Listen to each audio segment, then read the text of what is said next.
Welcome to the Audience Converter Podcast, the podcast for converting your audience from strangers to loyal fans. We dive deep and discuss how entrepreneurs, consultants, and coaches can level up their business to help more people in the world.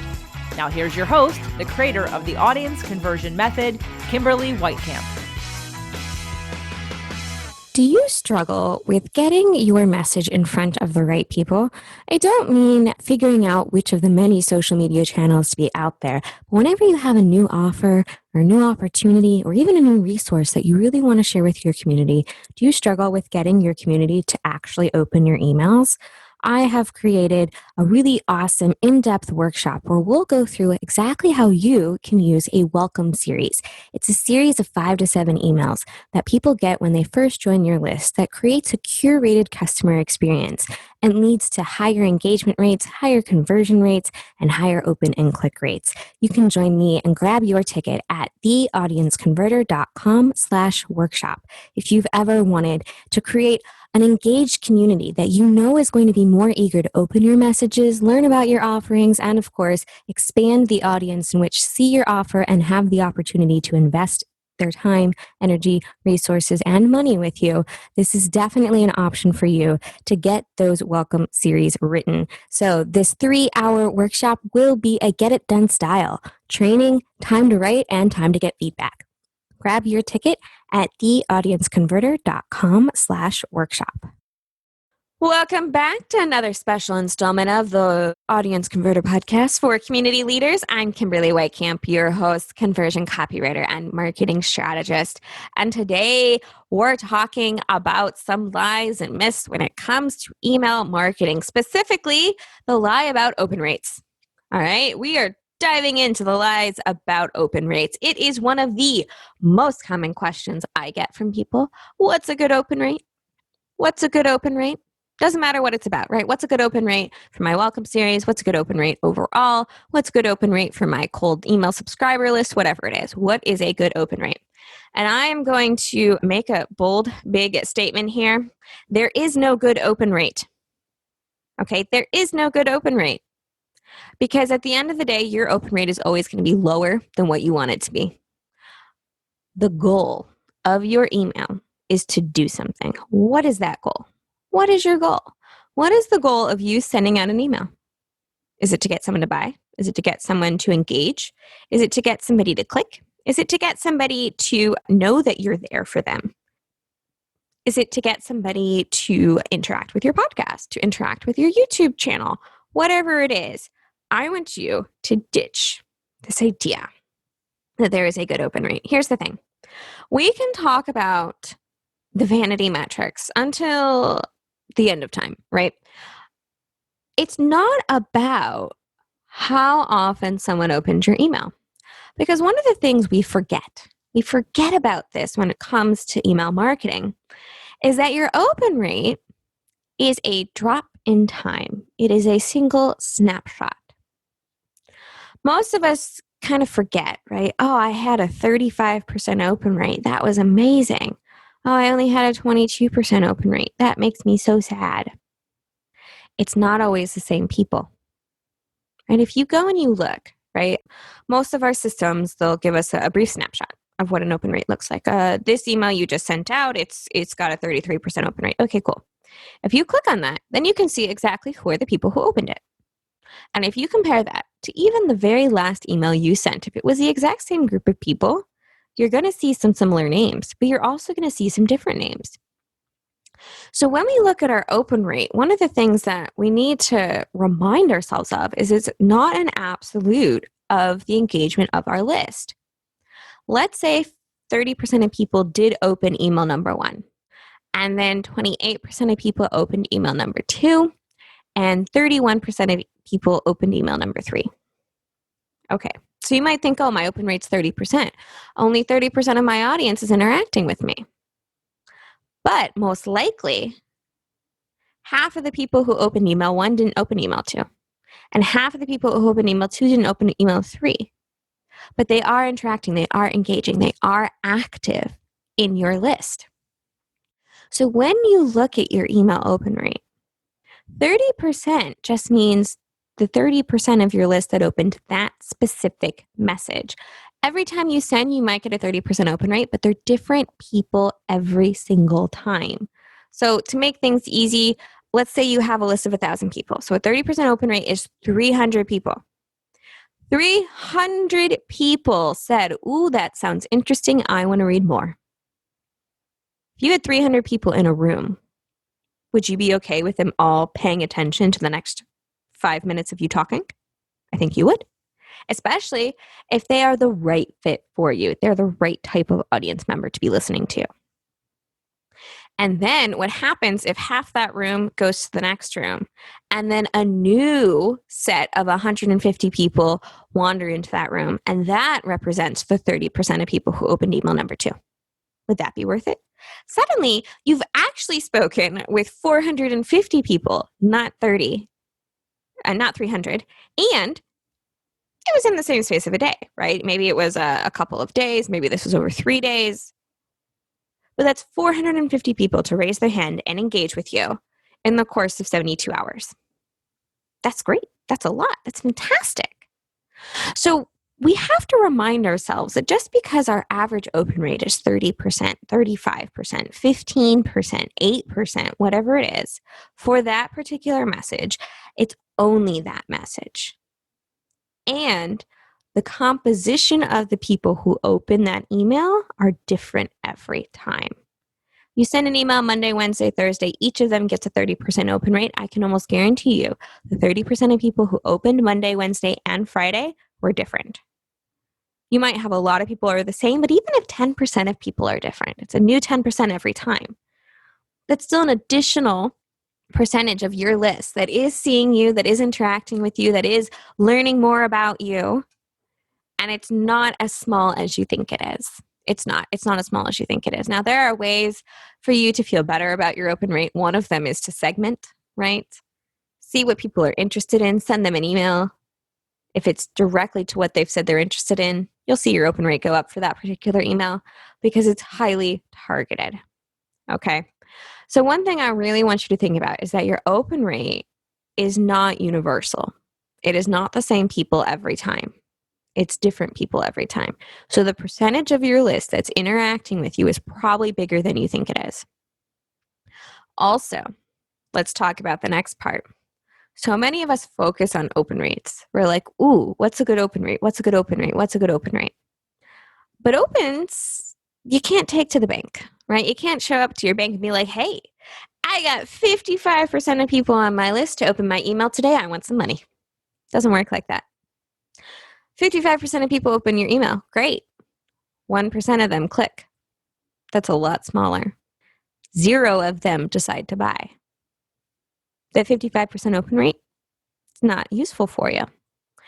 It is an indicator, right? Your open rate is an indicator of how engaged your audience is, but it is not the only indicator. And at the end of the day, it is not the most important. Now, if we're talking strict math, okay, obviously the more people who see your offer, that's more opportunities for you to convert somebody into a paying customer. That's more opportunities for you to identify the people who are ready to work with you, and they do that by saying, okay, I'm ready to buy. They click that button and they put in their credit card information. But while open rates are part of the indicator, they are not your ultimate goal. I want you to really think about, sit down and consider, what is your ultimate goal? People on your list, what do you want them to do? And think about it more from just I want them to become a customer. Well, what does that look like? Is a customer somebody who buys once and never buys again? Is a customer somebody who joins a membership program? Is a customer somebody who hops on a call with you and then enrolls in your high-end offer? What does a customer look like? So when we talk about true conversion, what we're really talking about is what you're doing right now fulfilling your goals? Is what you're doing right now fulfilling your goals, right? A lot of us, let's say we want to get 4 new prospects on the phone a month, 1 person a week. That's what you want. You want to have a conversation with somebody once a week that is ready to talk to you. And of those, you're hoping at least one of them becomes a client. Let's just use that. That's pretty simple. How many people do you need to send a message to make that happen? If you have a very low, let's say you've got an 8% open rate on your emails, but like clockwork, every week you get at least one person to sign up for a session with you. They have a conversation, and then once a month, like clockwork, you have at least one new client. Well, then guess what? What you're doing, it's working. Now, it may not be something you want to go and brag about to your friends and say, hey, look, I've got an 8% open rate. But that's not ultimately your goal. Your goal is to say, hey, I regularly get on the phone with 4 qualified people a month, and I regularly get 1 new client a month in my high-end program. Is that worth it? If your high-end program is $10,000 and you get 1 new person a month, is it worth it for you to email your list every day, every other day to get $10,000 guaranteed? I mean, it's not a guarantee, but if your system is working, if you're getting the calls, if you're getting the people on and you're getting that conversion rate that you want, your emails are working. Your email open rate does not matter as much. If you want to increase it, maybe you can take some tips and tricks to increase that open rate. But that's why we talk about vanity versus real metrics. Because open rates are a vanity metric, just like views on a video, just like shares on social. You can say, ooh, 100,000 people shared this. My post went viral. Did you get sales from it? Did you fulfill your sales goals? Did you fulfill your goal? If your goal was to become a known name for 3 specific weeks of the year so that when you put out a promotion, then you get tons of people who express interest and you reach a bigger audience without paid ad spending, then sure. Maybe going viral is actually your goal for that particular piece if it's right before that 3-week period. But if your goal is to get people to say, yes, I want to hear more from you and to sign up for your email list, and you're basing your metrics on the fact that one video got shared 100 times, it's not fulfilling your goal. Did any of those people sign up? If they didn't, if you didn't even tell them how to sign up for your email list, then it's not working for you. And the same thing applies to every single thing you do in marketing. What is your ultimate goal? What does success look like for you? And don't look to outside influence on this. Define for yourself. Right? I was talking with somebody at my recent workshop, and they were saying, I don't want to have a ton of clients. Like, I want to do this part-time. I don't want to have to fit a specific schedule. I like working in the evening. I want to be able to do things that don't require me to be someplace at a specific time. I'm only looking to make X number of dollars. But everything I read is about making 6 figures. Well, then that's not your definition of success. Making 6 figures in that case is not your definition of success. Or it could be. Maybe you do want to make 6 figures, but you want to do it in a part-time way. Fine. That's fine too. You are running your business. You are running your community, and you get to decide what success looks like for you. So instead of focusing on your open rate, what I want you to focus on is, are you meeting your metrics? And don't just say, okay, well, I'm going to go in and see what they look like. No. Before you look at your numbers, before you implement a strategy, define for yourself what that looks like. This is what success looks like for me. Success looks like 10 new people in my Facebook group a month. Success looks like 4 qualified conversations with prospects every month. Success looks like 4 people sending me a referral every week. Success looks like 10 new people enrolling in my evergreen course that I don't have to touch on a weekly basis. Whatever it is, I want you to define what success looks like and then go backwards. Define for yourself, this is my success. Go back, look at your numbers for the last month. Did it work? Is this what's happening? If it's not what's happening, then explore, well, are people seeing this opportunity?